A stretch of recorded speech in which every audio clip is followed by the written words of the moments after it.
양무제라는 사람이 전륜성왕이라고 하는 사상을 전파하기 시작합니다. 전륜성왕이 뭐냐면 미륵불이 오는 어떤 시대예요. 근데 그 미륵불이 오기 전에 이미 불국토가 닦여져 있는 상태에서 미륵불이 온대요. 불경에 따르면 그렇습니다. 근데 그 불국토를 닦아놓은 사람이 뭐냐면 누구냐면 전륜성왕이에요. 전륜성왕, 성왕입니다. 성왕. 즉 이 시대를 통합을 해서 무력을 통일했던 통합을 한 상태에서 불국토가 만들 수 있는 토대를 이미 이룩하고 부처님이 내려올 준비를 끝냈다는 거예요. 전륜성왕. 그리고 부처님이 내려오는데 누구냐? 그 부처님이 바로 미륵불입니다. 미륵불이 내려와서 깨달음을 얻는 순간 어떻게 되냐? 모두가 그 설법을 듣고 깨달음을 얻고 부처가 된다는 거예요. 이게 불교의 세계관인데, 그러면 전륜성왕이 중요하잖아요. 이제는 내가 전륜성왕이기 때문에 세상을 통합하겠다, 이렇게 되는 거예요. 바로 과거 마우리아 왕조의 아소카 왕처럼, 아소카 왕의 그 개념이 전륜성왕에 연결된 거예요. 여러 소국들을 통합해가지고 인도를 하나의 통합해서 첫 번째 왕이 아소카 왕인데, 그 사람이 불교를 받아들여서 어마어마하게 불교를 세계적 종교를 발전시켰잖아요. 그 이미지 자체가 전륜성왕 이미지가 돼가지고 이제 만들어지는데, 중국의 양무제가 특히 이거를 전륜성왕 이미지를 발전을 시켜서 정치적인 어떤 개념으로 승화시킵니다. 황제가 보살이자 전륜성왕이다, 이렇게 되어버리는 거예요. 이건 미래에 미륵불이 생기는 나라는 우리나라다. 근데 이 개념을 백제에서 그대로 받아들여요. 백제에서 받아들여서 어떻게 하냐? 우리 여기서 바로 성왕이 나오고 전륜성왕이 나오고, 그 전륜성왕이 한반도 남부를 통합하는 어떤 국가를 만들 것이다. 즉 가야, 신라, 여러 나라, 일본까지 통합하는 위대한 나라가 나올 것이다. 이렇게 인식을 해서 세계관을 꾸며요. 마치 중국의 양나라 양무제처럼. 자, 그래서 양나라 황제는 미륵대불이라는 이 부처님도 만들고 동태사라는 사찰도 만듭니다. 이 동태사도 어마어마하게 큰 사찰이에요. 막 탑도 어마어마하게 크고, 미륵대불 이 부처님은 미륵불인데 지금은 이 형태는 이 남북조 시절에 만든 부처님은 아니고 청나라 시대에 엄청나게 좀 많이 고쳤다더라고요. 리모델링 하듯이 고쳐가지고 옛날의 향취는 느껴지지 않지만 이 미륵대불이 예전에 양무제가 만든 미륵불이라고 알려져 있어요. 근데 이런 식으로 탑과 사찰 그리고 부처 이렇게 크게 만들어서 내가 있는 불국토를 상징하는 사찰과 부처님을 만들어요. 왜? 불국토니까 이런 걸 크게 만들어야죠. 보여줘야죠. 이 보여주는 이 형태를 그대로 누가 데려오냐? 백제 성왕이 받아옵니다. 당시 백제 성왕은 이 백제잖아요. 백제 쪼들러 있는 백제고, 신라가 있고 가야가 있고, 그리고 고구려가 이만해요. 고구려와 대항하기 위해서 신라와 가야와 손을 잡고 나제 동맹을 맺죠. 나제 동맹을 맺고 하면서 이제 자기를 성왕이라 부릅니다. 성왕. 뭐죠? 전륜성왕에서 전륜을 뺀 성왕. 성왕이 되는 거예요. 그럼 불국토를 만들겠다. 불국토. 그럼 성왕도 어떻게 하죠? 아까 전에 여기서 봤죠. 거대한 사찰을 만들고 미륵불을 만들죠. 마찬가지예요. 사찰을 만들어요. 이 529년에 만들어서 대통사가 이제 있잖아요. 여기가 이게 부여시에 이제 대통사, 요즘에 이제 유적지가 이제 터가 발견돼 가지고 요즘에 신문도 나오고 했던 이 대통사입니다. 여기는 백제 불상이라 해가지고 일본 최초의 불상으로 지금 남아 있는 거예요. 일본에서 이 성왕한테 받아들인 이 불상이래요. 근데 왜냐면은 지금 백제 불상이 거의 남아 있는 게 없기 때문에 이 불상을 가져와봤습니다. 일본에 남아 있는 백제 불상을. 근데 이런 불상을 일본에 건네줄 정도가 됐다면 그건 뭘 의미할까요? 뭘 의미하냐면 이런 불상을 이미 이 안에서도 제작을 했겠죠. 제작을 하면서 아마 다양한 부처님들을 아마 또 모셨을 겁니다. 여러 모시고 했을 텐데, 이런 형식으로 만들면서 어떻게 하냐? 전륜성왕이죠. 사찰도 크게 만들었고 부처님도 모시는 공간을 만들면서 우리를 불국토화, 미륵불이 올 나라는 어디냐? 바로 우리 백제다. 이걸 보여주는 거예요. 그리고 당시 기준으로 볼 때 이 높은 탑이라고 하는 건 엄청난 위세를 보여줍니다. 저 멀리서도 당시에는 도시들이 높아봤자 2, 3층 건물이잖아요. 나무로 목재로 만든 거. 근데 저 탑이 막 이딴만한 탑이 보이는 거야. 저 멀리서부터. 기가 막히죠. 지금 우리 롯데타워 보는 느낌이랑 비슷할 거예요. 지금 개념으로 볼 때는. 응?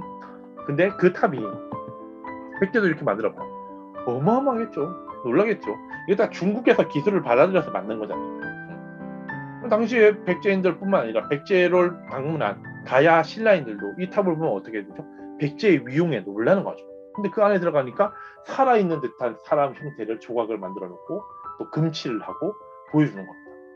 놀라고 자빠질 일이죠. 문화적인 어떤 쫓기는 일이 벌어지는 겁니다.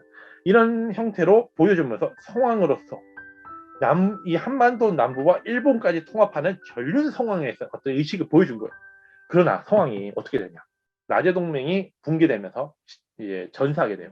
이제 나제 동맹은 결국에 한반도의 중심을 갖고 있던 고구려를 쫓아내요. 어디서? 한강유역에서.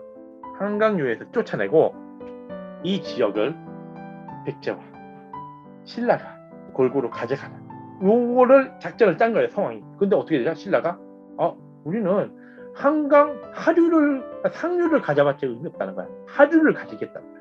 분위기가 이상하니까 군대를 빼고 내려와 버립니다. 그럼 어떻게 돼요? 한강 상류뿐만 아니라 하류까지 전부 신라가 장악해 버리죠. 신라는 왜 이랬을까요? 중국과 교통로를 얻기 위해서요. 당시 고구려만 해도 만주를 통해서든 바다를 통해서든 아니면은 뭐 다양한 방법으로 중국이나 아니면은 여러 뭐 지역에서 문화를 받아올 수 있잖아요. 고급 문화를. 중국이나 이런 걸 직접 연결해서 문화를 받아오는 건 굉장히 중요했습니다. 지금도 마찬가지예요. 우리 미국에서 영향받아서 물건을 가져오는데 미국에 있는 문화를 가져올 때 중간에서 일본을 거쳐서 가져오라. 그러면 우리 어떻게 돼요? 일본보다 낮은 나라가 되는 거죠. 당연한 거 아닙니까? 근데 당시에는 이렇게 되는데 백제는 백제대로 어떡하죠? 바다를 통해서 양나라와 이제 왔다 갔다 무역을 하거나 아니면 이 외교 사절이 왔다 갔다 하는 거죠. 근데 신라는 그게 안 돼요. 바다가 없기 때문에. 그래서 예전에는 고구려를 따라서 사진을 파견하고 아니면 그 뒤에는 백제를 통해서 사진을 파견해야 됩니다. 중국에서. 그러면 중국 사람들은 어떻게 봐요? 중국 황제는 네가 고구려 똘만이구나. 또는 네가 백제 똘만이구나. 이렇게 되는 거잖아. 그러면 자기들이 원할 때 원하는 방식으로 물건이나 문화를 받아올 수도 없고 또 받아올 때도 얘 이러면서 구신령이면서 그냥 좋은 소리 못 들으면서 또 받아와야 되는 거예요. 이게 얼마나 불쾌한 일이에요. 근데 한강 유역을 장악하면 어떻게 되죠? 배를 타고 이제 갈 수 있잖아, 중국으로. 그러면 국가 수준이나 문화 수준이 어떻게 돼요? 급발달합니다. 급발달. 과거와는 비교도 안 되게. 마치 고구려 백제처럼 된다는 거죠. 한강 유역을 장악하려고 한 거예요. 결국에 성왕이 밀리다가 열받는 거지, 성왕은. 이게 좋은 해놨는데 아니 한강 유역 다 뺏기고 원래 한강 여기가 누구 땅이에요? 백제 땅이었잖아. 그럼 누구 좋으라는 거야. 그래서 결국에 백제 성왕이 그 태자가 특히 강경하게 나와서 전쟁을 했는데 관상성에서 최후를 맞았죠. 이제 목이 잘려서 전사하고 말고 무너집니다. 그럼 성왕이라고 했던 전륜 성왕의 개념으로서 한반도 남부와 일본까지 통합하는 거대한 그림을 그렸던 성왕이 그렇게 죽어버린 거예요. 백제로서는 엄청난 타격이지만 신라 입장에서 어떻게 되죠? 그렇지. 한반도 남부의 전륜 성왕은 우리다. 이렇게 인식할 수밖에 없게 되는 거죠. 이게 진흥왕 시절. 554년 이후에 진흥왕. 554년이 언제냐? 성왕이 전사했을 때예요. 성왕이 전사한 이후에 진흥왕은 이렇게 되는 겁니다. 이렇게. 그럼 어떻게 되죠? 이제 진흥왕은 내가 누구냐? 전륜 성왕인 내가 전륜 성왕으로서 한반도 남부를 통합하는 나라다 이거지. 가야는 이제 우리 거가 돼버렸다 이거지. 이제 백제도 언젠가 우리가 먹겠다 이거지. 신라 전성기를 이제 만든 거예요. 만들어 놓고 전륜 성왕 의식을 보여줍니다. 자, 황룡사를 창건해요. 969년에. 자, 보시죠. 진흥왕이 이 성왕 죽이고 나서 자신감을 얻고 황룡사가 창건됩니다. 그리고 황룡사 안에는 부처님이 만들어져요. 아주 큰 장육전상이나 부처님을 세워요. 뭘 말하는 거? 부처와 사찰. 거대한 걸 만들면서 불국토가 됐다 우리가. 그리고 전륜성왕이다.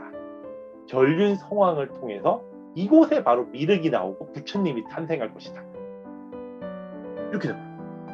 미륵불을 이제 만들 때가 오죠. 이 정도가 됐으면 이제 뭐죠? 미륵불을 만들 준비가 됐다는 겁니다. 미륵불. 미래 부처님은 이제 조각해야죠. 우리가 전륜성왕이 됐으니까 또는 될 예정이니까. 그래서 북제와 적극적 외교를 합니다. 그때는 양나라는 이제 멸망해서 없어졌고 북제라는 나라가 이제 요 파북을 이제 지배하고 양나라 대신 진나라가 생기는데, 이 북제 황제들이 좀 재밌었어요. 이 황제들이 전륜성왕 의식을 바탕으로 자신들이 미래에 부처가 될 거라는 개념을 갖고 이제 활동하기 시작해요. 그러면서 미륵불을 많이 제작을 하게 돼요, 이 나라에서. 그리고 자기들을 이 전륜성왕에는 계급이 있대요. 금륜, 음륜, 동륜, 철륜 이렇게 나뉜답니다. 금륜이 제일 높은 전륜성왕이고, 을륜이 그다음, 동륜이 그다음, 마지막이 철륜이래요. 그래서 북제에서는 자기네 황제들이나 이 황가 일족들은 금륜이라 불렀어요. 금륜. 그럼 뭐냐? 우리가 전륜성왕 중에 최고다, 그렇지? 언젠간 중국을 통합하고 전륜성왕이 되겠다, 이 의식을 보여준 거야. 근데 신라가 한강 유역 장악하고 제일 교류를 빈번한 데가 어딘지 아십니까? 북제였어요, 북제. 백제가 가장 완짝했을 때는 양나라였고, 양나라의 전륜성왕을 받아들인 건데, 신라는 양나라의 전륜성왕을 받아들이기보다 북제의 전륜성왕을 적극적으로 받아들이죠. 근데 북주에서 마침 어떤 북상을 많이 만들고 있었냐면 이거예요. 이게 바로 6세기 중반에 만들어진 방가사유상입니다. 보시죠. 이런 방가사유상이죠. 여기 보관을 쓰고 있죠. 형태가 이렇게 돼 있죠. 여기 아까 전에 보여줬던 그 방가사유상이죠. 여기는 방가사유상이 가운데 딱 주인공처럼 있죠. 주인공처럼 있죠. 이게 북제 시절에 굉장히 유행했어요. 굉장히. 자기네들 황제를 아예 금륜으로 만들어버리고, 전륜성왕 중에서 제일 높은 금륜이다. 그리고 미륵불이 곧 우리 땅에 나올 것이다. 그리고 그 미륵불을 우리 이 금륜의 핏줄 또는 금륜과 연관되는 사람이 다음 생에 태어나면서 나올 것이다. 이런 믿음을 막 만들어냈거든요.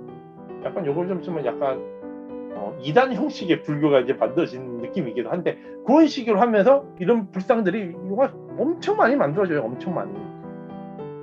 그리고 그것이 바로 지금 이 지도에서 북제와 신라 간 연결 시점이었다는 거예요. 마치 북제는 정말 나라가 얼마 안 됐어요. 27년 왔다 갔다, 28년 왔다 갔다 하네요. 이때가 마침 또 진흥왕 전성기 시절이에요. 540에서 576이죠. 여러분 잘 보세요. 540, 576, 540, 576 어때요? 북제랑 완전 연결되죠? 그래요. 이 북제 사상을 그대로 받아들여서 신라가 진흥왕 때 그대로 모방을 해서 만듭니다. 자기네 왕실도. 자, 북제 황실 이렇게 하다 보니까 어떻게 하냐? 진흥왕 가계들 보시죠. 이 진흥왕이 있죠, 진흥왕. 부인 사이에서 아들이 태자가 있는데 그 태자 이름을 동륜이라 했어요. 동륜. 이건 뭘 뜻하는 거죠, 여러분?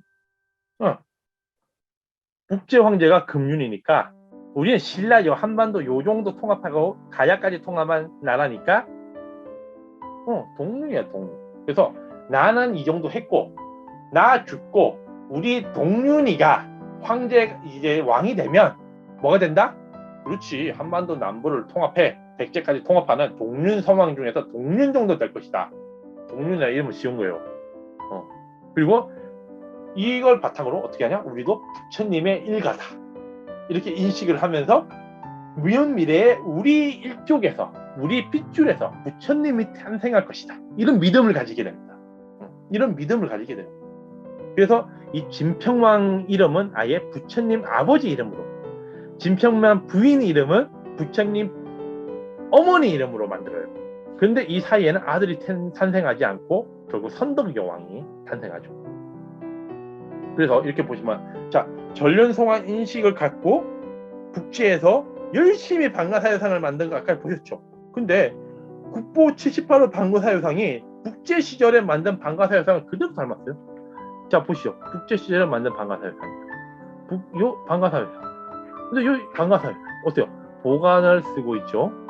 여기에 약간 이렇게 여기 목에 이렇게 목에 장신구 있죠. 장신구. 여기도 목에 장신구가 있죠. 이게 목에 장신구 있습니다. 이런 식으로. 그리고 화려하게 옷을 장식하고 있죠. 화려하게 입고 있죠. 화려하게 입고 있어요. 이렇게 북제에서 받아들인 형태의 디자인을 가지고 있는 거예요. 그래서 제 개인적으로 볼 때는 이 부처님은 바로 이 북제 시절과 연결되는 부처님이 아닐까라고 추정합니다. 그래서 요 북제 6세기 말 정도에 만들어진 진흥왕 중반 이후에 만들어진 그런 부처님 방가사유상이 아닐까라는 생각을 하고 있어요. 그리고 이 방가사유상 말고, 자, 우리가 알고 있는 북보 78호 말고 북보 83호 방가사유상은 일본 고류주에 있는 방가사유상을 많이 닮았다고 여러분 잘 알고 있잖아요. 뭐 일본의 뭐 북보인데 우리 뭐 근데 이게 이 북보 이 방가사유상이 실제로 일본 국보 방가사유상도 신라에서 뭐 보내준 방가사유상이라는 뭐 기록도 있고 뭐 내 이야기도 있지만 뭐 신라에서 온 불상이다고 기록은 돼 있지만 방가사유상을 그렇게 보고 있기도 하고 하는데, 이 부처님이 623년에 들어왔다는 기록이 바탕으로, 그렇다면 이 부처님과 디자인이 비슷한 방가사유상은 7세기 초반이 아닐까라고 추정을 하는 거예요. 그래서 보시면 국보 83호는 여기 일본에 있는 부처님과 신라에서 보내진 부처님과 비슷한 디자인과 형태를 갖춘 걸 볼 때, 이 연차로 볼 때 이거는 7세기 초반이 아닐까 이렇게 보는 거예요. 자, 다시 보시죠. 국보 78호는 북제가 있을 6세기 중후반 시절 디자인과 비슷해요. 그리고 이 부처님은 신라에서 방가사유상을 받아들이고 자기화시킨 거예요. 보관도 자기 형태로 간략화시키고 옷도 간략하게 입히는 요 형태가 여기로 넘어갔을 때가 623년이기 때문에 그래도 요거보다 조금 전에 만들어져 치고 6세기, 7세기 초반 요쯤 전후 왔다 갔다 할 때 방가사유상 83호가 만들어졌구나. 그래서 78호는 6세기 말, 국보 83호는 7세기 초 이렇게 인식을 하고 있다는 거.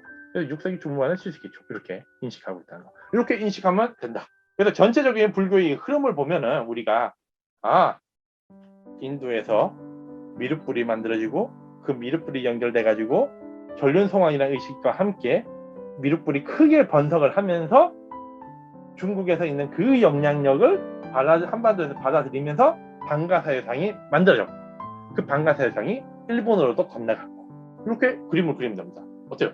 세계사적인 형태에서 조각상의 이동을 이해할 수 있죠.